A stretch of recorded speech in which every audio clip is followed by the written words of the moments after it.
ช่องเบาซา ตั้ง ดี ราคานี่ก็เป็น2-3 หมื่นพุ่นแหล้ว ราคาเดิน 2-3 หมื่นราคาเดิน ราคามัน ชูไว้แล้วกันเงินมาราคาเดินนี่เถาะ มานี่น่ะมันคือว่าจำไปก่อนเลิกครับเพิ่นว่าว่าร้านนึงสิปูไว้ให้ก่อนเลิกอ่ะดิ ถามเคลื่อนเจ้าติ แต่ละคนบอกเนาะคำบอกคนมันมาอยู่ภาคเก่า เงินมาราคาเปลี่ยน คือยันมาถือกันจะผู้ชมเลย เปลี่ยนมาไหนนะ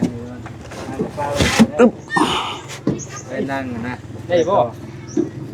โดดเลยบ่น่ะ ไปใช้ ไว้ ไปไหนข้างนะบ่ตามลูกก็ได้สิ เอาไว้ข้างนี้ก็ได้ เอาลงนั่งดูหาคืออยู่บ่เอาไว้แสดงได้เตียงได้ เตียงฮะ จะเข้าใจผิดเด้เตียง นี่ในทางในอิงอันนี้นะในอิง บ่แม่นว่าใช้แน่นสิได้เปิดไผกับลูกกันเนาะใหญ่มากนี่ยากแต่บ่มีรถไกอันเกี่ยวคนไม้คนต่อมาอยู่บ่เอ้ย บ่มีนึกมีแต่เบรกอันนี้ เบรกมาเทื่อหน่อยนี่เห็นได้ให้ทางอ้ายเพิ่นได้เบรกมาช่วย สิเบรกกับลูกกับเต้านี่แหละ อ้ายเพิ่นบ่เฮ็ดช่วยบ่จ้ะผู้เป็นลุง สิโทรเอาเอื้อยอยู่จัดสรรให้ อืม เขามาซอย ปืนก็เริ่มมาได้เลยมั่ง โดย มั่งได้ก็ปืน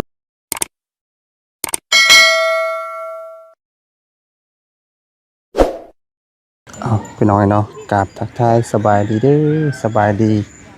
และสวัสดีพ่อแม่พี่น้อง FC กันเบิดสู่ผู้สู่คนพี่น้องเนาะหรือว่าสิอยู่ในและก็ต่างประเทศพี่น้องเนาะก็ยินดีต้อนรับท่านเข้าสู่ช่องบ่าวซาดีชาแนลอีกแล้วพี่น้องเนาะพอๆกันคือเก่าพี่น้องเนาะเอาพี่น้องเนาะมื้อนี้ก็ได้เดินทางมาฮอดจอดถึงเป็นที่เรียบร้อยแล้วเนาะพี่น้องเนาะก็มาฮอดหน้าบ้านเฮือนซานเนาะดินดอนตอนหยากทางแม่ห้างลูกหาพี่น้องเนาะวันนี้ก็ได้มา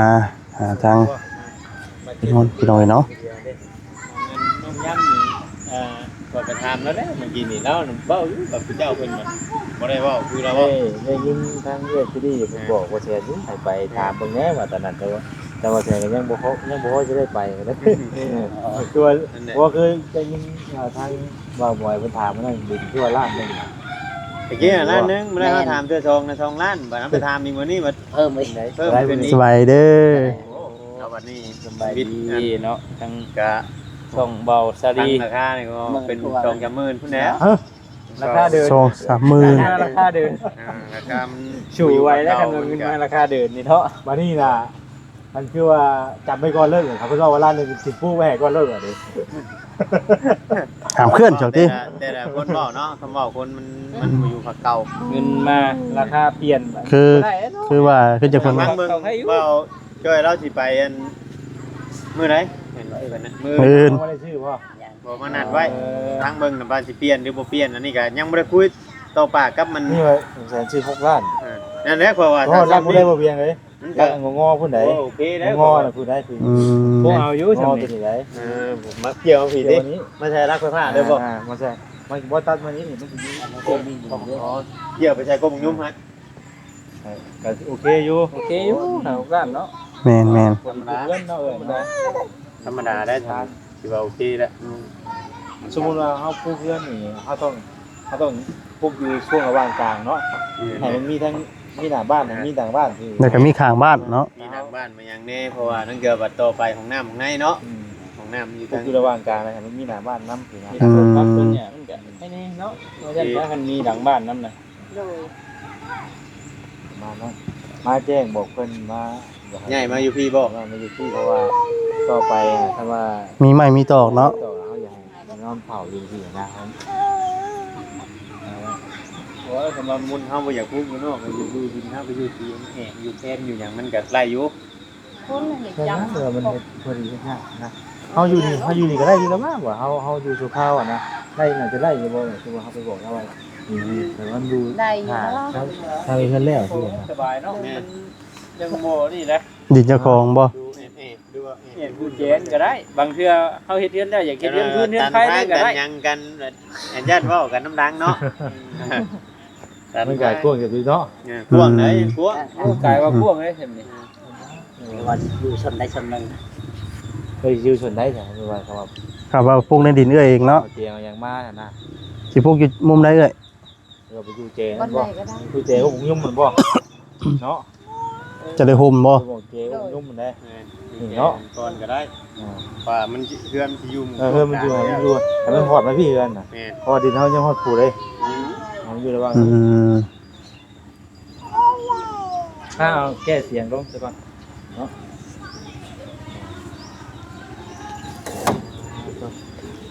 ถูกแอดแอดแอดแอด โอ้เยอะล่ะทุกเล่มเลย หลายผู้หลายคนเนาะพี่น้องเอ้ยเนาะมื้อนี้ก็ได้มาแบบพร้อมหน้าพร้อมตากัน มีปาดบ่ มีมือยาวเลยบ่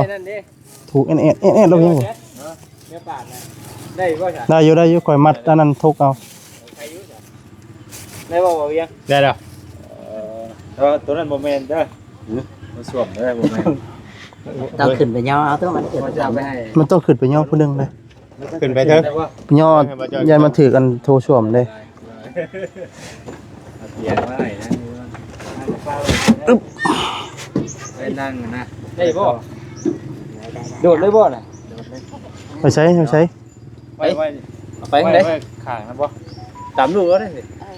เอาไว้ข้างนี้ก็ได้ เอาลงนั่งดูหาคืออยู่บ่เอาไว้แสดงได้เตียงได้ เตียงฮะ จะเข้าใจพี่เต้เตียงนี่จะดังได้อิงอันนี้นะ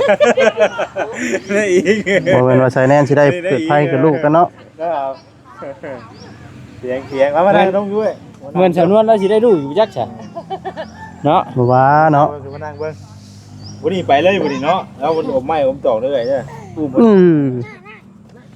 น น้องครับน้องอยู่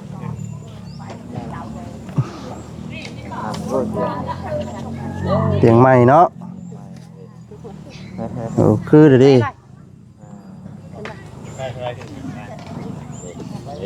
เตียงพอได้นั่งยังไปนอนเอาเตียงตอนนั้นออกมากะเอาเตียงตอนนั้นออกมากะคือแล้วมาเพิ่มเนี่ยละกัน ยา เอา บ่ เอา กิน ไป มันบ่ได้กินในสังเกต นี่จะไปเคลียร์หม่องที่เฮาสีตั้งเตียงไว้แล้วกะเก็บมือเนาะตุ่มผาตังบ่ได้อยู่นอนไปก่อนแล้วจุดไฟกะสักคุมสักโคมไปอันแรกก่อนเนาะตกเลย เพราะว่าต้องได้นอนเผาไหม้ก็สิว่าให้มานอนเลยให้ลอกดินกับดินเอื้อแล้วบัดนี้เป็นเอาไว้เนาะ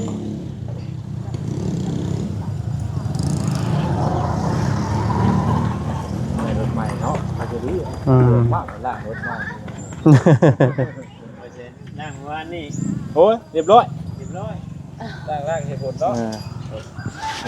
ทั้งนี้บ่ได้แห้งปานใดเฮ้ยผลนะ บ้านเฮาแห้งเด้อ แห้งทั้งพี่ก็แห้ง แห้งคือกันเบิ่ เป็นสมองหมกหวาน แต่ยังบ่ทางบ้านเฮาเนาะ ทำเบิ่งกับบ่ทำเนาะเบิ่งน้ำนี่ถ้าถามแห้งก็ดีนี่เว้ยคุมนี่มัน มันต้องอังเลยเนาะ ทางรถนำมานี่ทางดินนี่ บ่ได้ มันตกดินน่ะเชื่อทางนี่ น้ำไว้ดินี่นะ ตกดินนำทางกับน้ำบ่ได้ค่อยอ่างปานใดเด้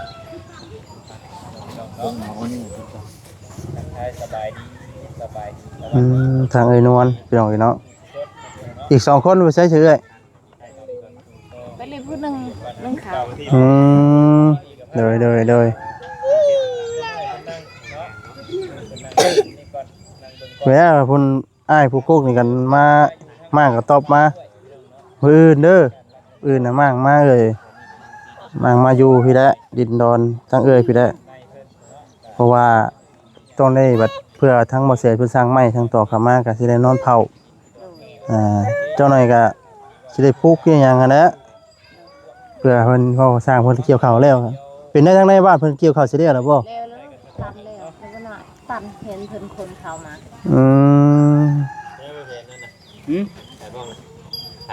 อ๋อนั่นบ่35เอาเวียง 35,000บ่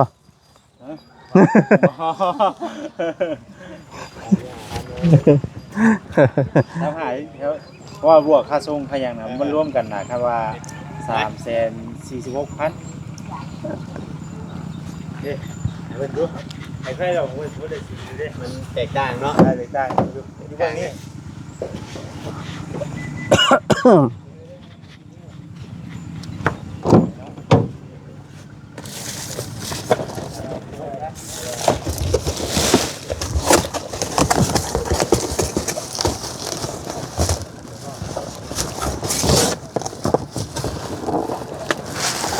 อุ้ย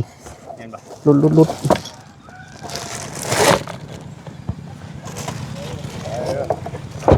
ของใหม่ เนาะ ของใหม่แท้ของเวียงเนาะ ยังมีไปได้คนอันสีขาวบ่ มันเที่ยง อ่าใหม่ ไม่ของไม่ ของใหม่เนาะก็ตอบโจทย์ได้ที่เอาถ่ายคลิปแม่น ว่าก็ยังลงกันเวลาไปไผก็แบบเดียวกันเด้ หายหยัง เออ ผมราคาเท่าไหร่ ดีเรานี่นี่เหรอ อืม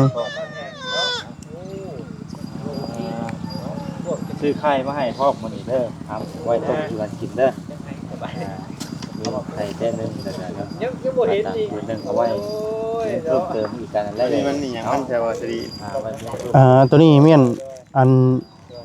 หมุนใส่อันยังอันนั้นได้บ่เวียง ไฟเห็นบ่ กล้องโกปู โอ้แต่ว่าตัวนี้นะเฮาใช้เฉพาะตัวนี้เลย แม่น เนาะ แสดงว่ามีแนวเพิ่มมาอีกได้วนี่ ของเจ้าบ่ได้มีบ่ บ่มีแต่ตัวอันหมุนนั่นซื่อ มีแต่หมุนพวกนี้ซื่อ ๆมันตัวนี้กับตัวอันนี้คือกันเนาะมีเฮือนเนาะคือกัน มีกันแล้ว แต่ว่าเฮาปาไปเฮือนติ มีบ่ได้ใช้เนาะ บ่ได้ใช้ค่ะ กล้องโกปูนั่นน่ะ นี่ แต่ว่านี่เฮาใช้แต่ตัวนี้ แม่น เขาเฮ็ดมาสำหรับกล้องโกปู อืม คัก เอาเด้อเว้ยเสียงอาจารย์ไทยอยู่ตรงไม่อยู่ตรงไม่บ่เป็นแนวทางในเพจเด้อคือว่ามาเสียชื่อมาได้เลยเป็นอยู่แล้วเลยมีแต่มื้อนั้นน่ะก็เตรียมง่ายมากอยู่แล้วเนาะง่ายมากแต่มื้อต่อไปก็ถ้าว่าเฮาได้สร้างเครื่องมาก็สร้างมาโลดคือนะมันจะรู้ว่าวนยันมันเพียเครื่องหายคือนะ ๆแค่ก็เลยมาให้มานอนเผาเนาะ แล้วเขาก็งานแรกเขาก็ต้องมาเฮ็ดหมองอยู่ของเช้าซะก่อนเลยเนาะ แม่น หมองอยู่นคร เตรียมไว้ก่อนเนาะสามได้สั่งเครื่องสั่งของมาเอ้ย สีดำกันยังนี่เฮ็ดแล้วนี่เนาะโอ้ยเนาะมีแต่ขอบคุณแย่เนาะ ใหญ่เด้อ เอาอีกครับลองอยู่ไว้คนละสีเนาะสีขาวนี่งาม คุณใหญ่เด้อคุณใจชื่อ อย่างนี้นิดนึง นี่คุณจิตในใดปลอดภัย สีดำแล้วก็ดูจับสี สา ขาวแล้วก็ ธุสุขภาพแข็งแรงจ้า คือกันเนาะ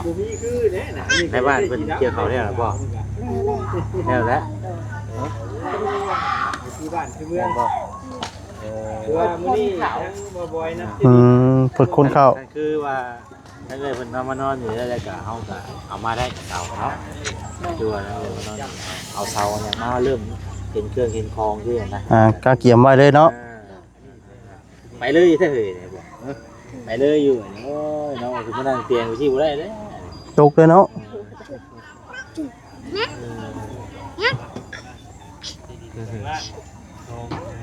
ผู้ได้เข้าโรงเรียนผู้นี้บ่ น้องสองคนน้องเรียน ผู้อ้ายบ่ได้เขาเนาะ อายไม่ได้เข้า ปลาปล่อยเพิ่นบัดนี้ทุกเตียงได้เลยเนาะ ปล่อยลุงไอ้ปล่อยลุง ไปเอาน้องอยู่ครับเอาน้องอยู่อุ้มน้องไปเบิ่งน้องก็เจ้าเด้อ นั่งดีที่ลูก โอ้ยอยากเล่นเนาะ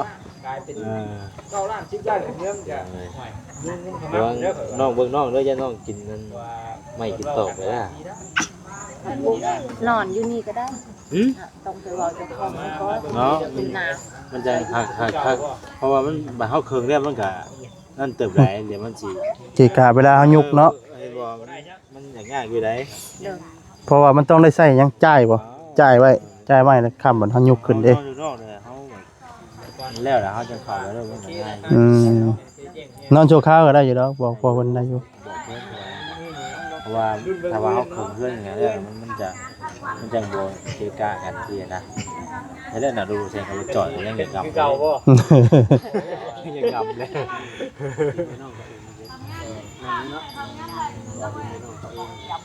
เอามีแต่นั่นแหละเลยเด้อที่เขามามื้อนี้ก็ได้มาบอกมาแจ้งทั้งเลยเพิ่นตอนแรกก็ว่าท่านแม่เพิ่นก็บอกให้ง่ายมื้อนี้แหละแต่ว่ามันบ่ทันมื้อนี้ไปแล่นใต้แล่นเหนือเนี่ยทัน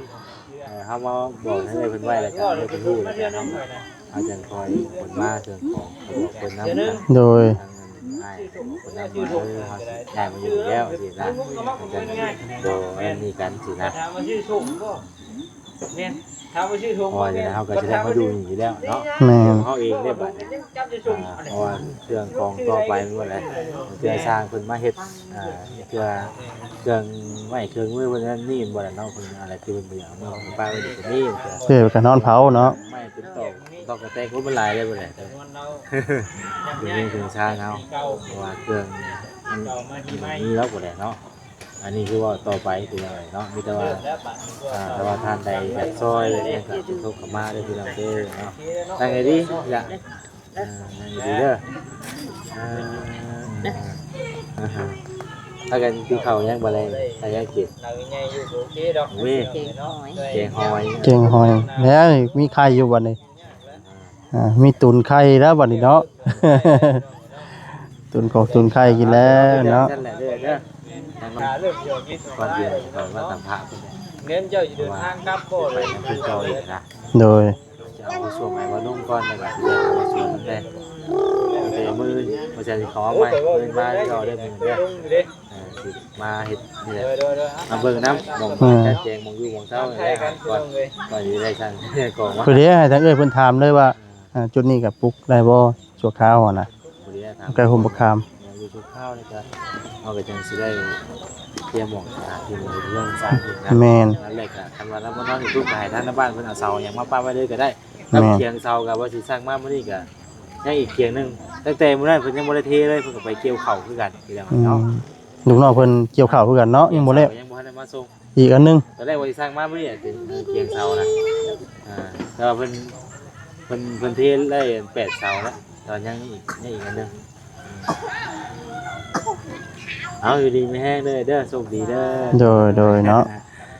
ขอบใจละลายมาเป็นเงินของซานแต่ก็ถามว่าท่านใดเนาะอันนี้คือย่ำพี่น้องเนาะถามว่าท่านใดเป็นอย่างซอยเพิ่มเติมเข้ามากับยินดีและพี่น้องเด้อเนาะเพราะว่างูเพื่อนนี่ก็คือว่าแซนเคยบอกเคยแจ้งมันมีแต่เป็นบางอย่างบางแนวมันยังมาในครบบัดเจียนะแต่ว่าท่านใดอยากสมทบซอยอย่างก็ได้เราดูเป็นวงกบแป้นบ่เส้นผ่าบ่เนาะเพื่อเล็กเพื่อยินดีเนาะ โดย เพราะมันก็ยังบ่ได้ครบปานใดเด้ แต่เราก็สิคอยเฮ็ดไปเนาะไปสายวันนี้พี่น้องให้ทั้งบ่สติอบรมกับทั้งเอื้อเพิ่นต่ออีกเนาะ โดย ซื้อมาตังค์มาเพิ่มคืนนึงนี่ก็ได้ ให้ผู้สาวนอนเผา พี่น้องเนาะทางเอ้ยเพิ่นก็ได้มาเนาะบ่ได้ไปเกี่ยวข้าวบ่เอ้ยมื้อนี้ บ่ บ่ได้ไปบ่ นี่ก็ลูกชายไปคนเผาซอยป่า โดยเป็นได้ครับว่าอันง่ายมากนี่ยากแต่บ่มีรถไกอันเกี่ยวคนไม้คนตอกมาอยู่เบ่เอ้ย บ่มีนะมีแต่เบรกอันนี้ เบรกมาเท่านึงจักหน่อยนี่ เนาะ เห็นได้ให้ทางอ้ายเพิ่นได้เบรกมาช่วย สิเบรกกับลูกกับเต่านี่แหละ อ้ายเพิ่นบ่เฮ็ดช่วยบ่จ้ะผู้เป็นลุง สิโทรเอาเลยอยู่จัดชั้น อืม ให้เขามาซอย ปืนก็เริ่มมาได้เลยมั่ง โดย มั่งแล้วก็ปืนนี่สิขึ้นมาใหม่อยู่ โดย มีแต่ว่าให้ทางเอิ้นถามเบิ่งพี่น้องเนาะเอิ้นมาบอกอยากอยู่แถวนี้ก่อนบ่ซั่นเนาะกว่าอยู่โกกุ้นก็มันยามเกะกะในเพิ่นก่อสร้างก็หยังเนาะ โดย เวลาเพิ่นกึ่งเพิ่นย่อจ่ายบ่พี่น้องเนาะ โดย เจ้าพี่น้องเนาะเพิ่นก็เพิ่นก็เคลื่อนย้ายแล้วพี่น้องมาแจ้งมื้อนี้เนาะ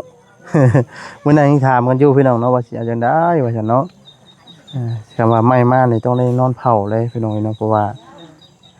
มูลค่าไม้นี่ก็โอ้แพงเลยพี่น้องเนาะเพื่อสิได้มาบ่แม่นง่ายๆเด้พี่น้องเนาะเพราะว่าทางผู้หลักผู้ใหญ่ก็ชดซอยเนาะก็ดีอกดีใจนำเพิ่นสิได้มีเฮือนเด้เนาะแต่ว่าจังบ่เซียนว่าเด้พี่น้องเนาะคือตัวนี้ยังตีนเสานะยังบ่ทันแล้วนี่ก็ขาดอีกอันนึงเพราะว่าหาก็ได้เป็ดอันแต่ว่าในบ้านเพิ่นแล้วเนาะเกี่ยวข้าวเนาะ แล้วนะบ้านเห็นคนเขามา ผู้เดียวว่าถ้าเกิดว่าแปลงมานอนนี่ก็ให้เพิ่นย้ายมาเลยบัดนี้ขนมาเลยเพิ่นก็นอนเผาอยู่นี่ได้เลยบัดนี้ โทรศัพท์เฮาสิโทรเพิ่นตายถูก เอ เลยโท อ รศัพท์เพื่อนน้าบ่าวหั่นก็ตกน้ ตาย เออ โทรศัพท์ลูกชายตายทันได้เงินไปแปลง อืม ทำเส้นหา โดย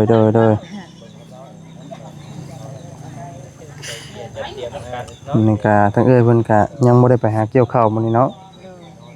เพราะว่านี่แหละเนาะพี่น้องเนาะเพราะว่ามื้อนั้นก็บ่ได้นัดทั้งเอ้ยเพิ่นพี่น้องเนาะก็เลย เอ้ยเพิ่นไปเกี่ยวข้าวมื้อนั้นเนาะมื้อนี้ก็ทางบ่อนุ่งเพิ่นมาบอกว่าน้องให้บอกถ่าทั้งเอ้ยเพิ่นถ่าเด้อว่าซั่นเนาะมื้อนี้ก็ยังสิขึ้นไปนะพี่น้องเนาะขึ้นไปบ่อนุ่งหรือว่าไอ้ชวนพี่น้องเนาะเป็นจังได๋เด้เนาะหันเฮือนครัวแล้วแล้วบ่เนาะหรือว่าจังใดพี่น้องเอ้ยเด้อเอาจังซั่นเด้อเดี๋ยวทางน้องสิไปเวียกไปงานต่อก่อนเนาะในมื้อจังสิมาหาทางเอ้ยเพิ่นใหม่ ให้สุขภาพแข็งแรงให้ความสุขตลอดไปสาธุ โดยเนาะสิพาไปเบียดไปงานต่อก่อนพี่น้องเนาะยังกะก่อนสิค่ำสิมืดเนาะผู้เดียวสิไปหาทั้งบ่นุ่งแล้วก็หาทั้งไอ้ส่วนพี่น้องเนาะเอาสาพี่น้องเนาะมีแต่ว่าทางวัสดีก็สิได้ขอจบคลิปซะก่อนพี่น้องเนาะผิดพลาดจังใดก็ขอโทษขออภัยเด้อพี่น้องเด้อเนาะคำบอกคำใจแต่ทางวัสดีเนาะบ่บ่มนต์ทูเนาะขอโทษขออภัยนำเวลาพี่น้องเนาะลำลาพระจากไปก่อนแล้วเนาะอยู่ดีมีแฮงทุกท่านทุกคนเนาะสำบายดีเด้อพี่น้องเด้อเนาะ